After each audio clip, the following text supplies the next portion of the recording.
You know who's not welcome, actually? Law enforcement, because I cannot handle it with these agencies. Brad, I know you saw at least part of this. A lot of people were paying attention to this message from the ATF on Valentine's Day. They posted a truly creepy Twitter post that said, Valentine's Day can still be fun even if you broke up. Do you have information about a former or current partner involved in illegal gun activity? Let us know and we will make sure it's a Valentine's Day to remember. Call 1-888-ATF-TIPS or email. And they have like this creepy logo that has like a broken heart that says, got an ex who buys or sells guns illegally? We would love to meet and treat them to a Valentine's Day surprise. So I just found this whole thing so creepy. The way they wrote this post, like, I think they were trying to be funny when they say, let us know, we'll make sure it's a Valentine's Day to remember. I don't know about you, Hannah, but I don't have a ton of exes. I don't have a ton of dating experience, to be honest, but I can't really imagine what an ex would have had to do to me for me to snitch to them, to the Alcohol, Tobacco, and Firearms Agency, and potentially get them swatted on Valentine's Day for revenge. That is very extreme. It's very creepy the way they're soliciting this. And also, it's like you're probably not over the person if you're literally swatting them with the ATF on Valentine's Day. Yeah, I think this is truly unhinged. If you know anything about the ATF, they frequently have murdered American citizens, dogs. They have set buildings on fire of citizens. Like, this is not a trustworthy agency at all. I'm highly creeped out that they would advertise this and that anybody would actually turn it. Listen, I have some bad exes, but I would not turn any of them into law enforcement to have them murdered by government proxy, which is essentially what this is advertising to other people.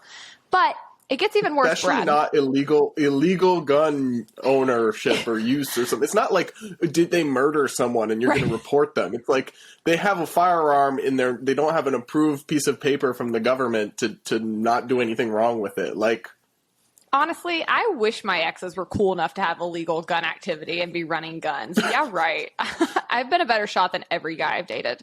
So not happening here, but even if so, you're right. Like if it was, a serious crime, that'd be one thing. But they're not after that because they don't make any money off of murder or rapes and solving those. They make money when you have drugs on you or guns on you that they can seize and sell and use for profits or use your money, take your property because you have those illegally on you. So that's what this whole game is about. I think it's highly creepy and terrible. But guess what? The ATF was not the only law enforcement agency doing this. It gets even worse. I had multiple people send me posts from various smaller law enforcement agencies on Facebook yesterday, and this appears to be a coordinated message across law enforcement. So I'll read you two more. The Delaware County Sheriff's Office said, Happy Valentine's Day. Today is the day to celebrate love, but we at the Delaware County Sheriff's Office don't want you to forget about your exes either. Does your ex Valentine have outstanding warrants? Do you know where they stay? If you do, give us a call and we will take care of the rest. The Valentine's Day special will start off with a nice unlimited edition set of silver bracelets, free luxury transportation to our newly renovated housing units, and to top it all off, a free meal. And their sheriffs are posting with roses, like it's the Bachelorette. Yeah. And then here in Georgia, the Rockmart Police Department said, yesterday kicked off the month for celebrating the love in your life, and we don't want you to forget those exes that did you wrong either. Do you have an ex-Valentine and know they have outstanding warrants? Do you have information that they are driving with drugs in their car? Give us a call with their location and we'll take care of the rest. Like, highly specific. They want them to have drugs in their car so that they can take their car. Like, that's what they're after here. Can you believe it? Yeah.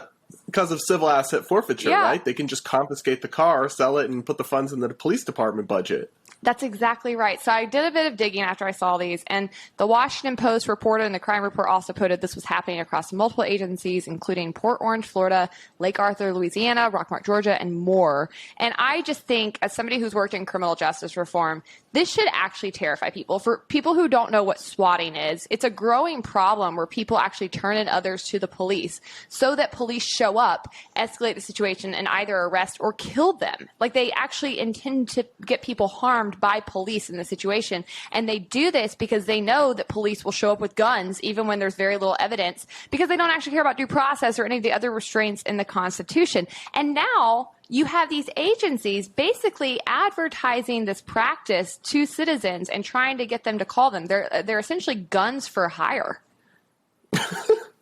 Except they work for free. Yeah, well, not for free. They work for our tax dollars. But like, good grief. Fair.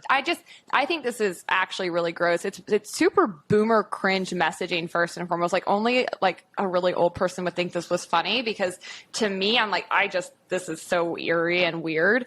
But at the end of the day, this is something that actually could get people killed or harmed by these agencies. And what, like, you don't even have to have any proof of this, right?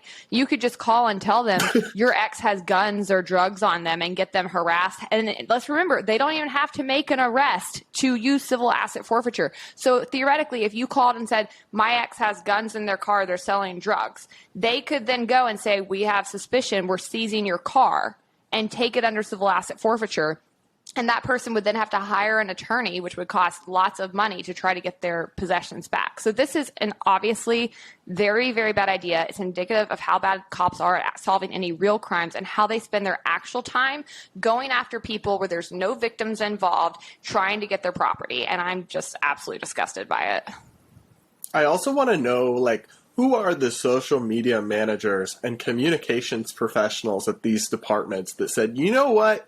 This is a great idea. People are going to love this. Like, did they not see Spike Cohen coming into the Facebook comments and destroying them and nuking them into orbit? Did they not realize people would pile on them? And, like, we already call to abolish the ATF. It really doesn't do anything that's actually necessary at the federal level.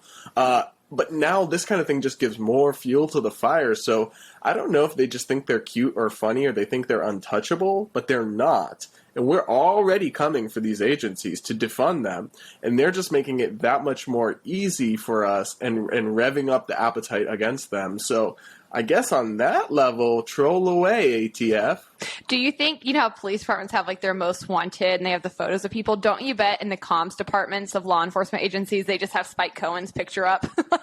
Like they all hate Spike Cohen. I bet you there will be resignation letters from police departments, social media managers, or government agencies where they say, I just can't handle it. Every time I see that notification pop up, I tremble in fear, because I know Spike is coming for me. Guys, if you're listening, Spike Cohen, a former Libertarian Party vice presidential nominee for 2020, he is very active on Facebook, and he goes in and roasts these government agencies on their accounts. It's really funny. There's even a page of like screenshots of Spike Cohen comments, and those are always fun. So check that out. But more importantly, these government social media managers are not good at their jobs.